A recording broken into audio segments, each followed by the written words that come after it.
Did you know about 4,000 people search on Google every month on how to draw a squirrel? Yep, that's right. So in today's video, I'm going to show you exactly that, how to draw a squirrel. So this is the drawing we will create, and while I'm using pen to draw this, if you don't have a pen, feel free to use a pencil.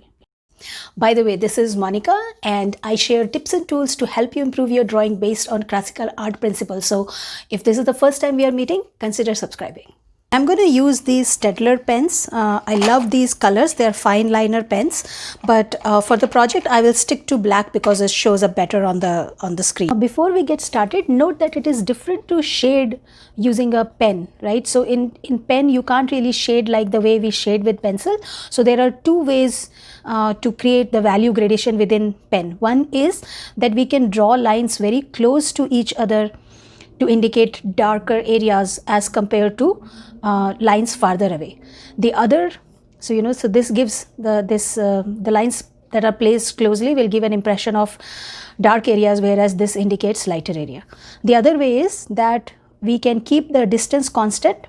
However, we can draw thin lines, and it's sometimes hard to draw thin lines. You just have to apply very little pressure on the pen, and what you can also do is you can tip the pen a little bit, and that will give a thinner line than drawing like this. So I hope this helps. These are the two techniques we will use to create light and dark areas on the squirrel.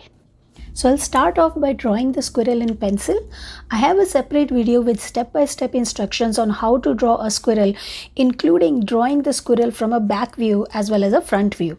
So if you haven't had a chance to check that video out, make sure to check it out. I will link it in the card above and also mention in the description below. For this project, I am using the pencil drawing just as a guideline. The pencil marks will be hidden by the pen, or they can also be erased later. Here's my outline. I don't need to shade it in or develop the fur fully. I just need guidelines for where the tail will be.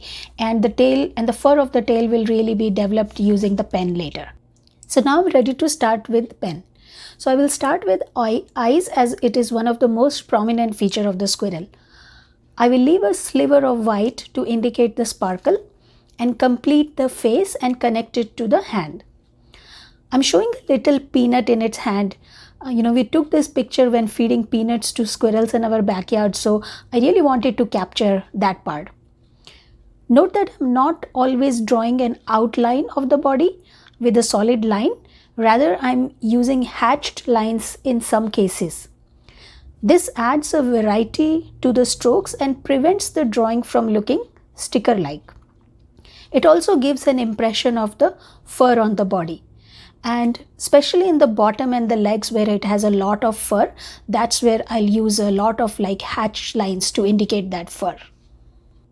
Let me complete the upper part of the body and draw its ears and the back, and then I'll come back to drawing fur overall.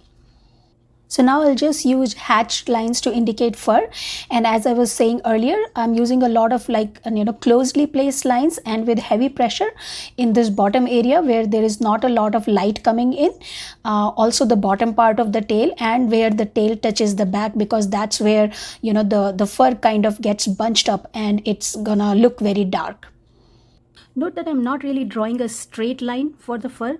Rather, I'm drawing curvy lines like this to give it a texture of the fur, because it is actually quite curly, and for darker areas where this is the shadow area, where here I'm just gonna draw the strokes closer to each other as compared to a little bit farther away where there will be more light. I will be drawing strokes farther apart.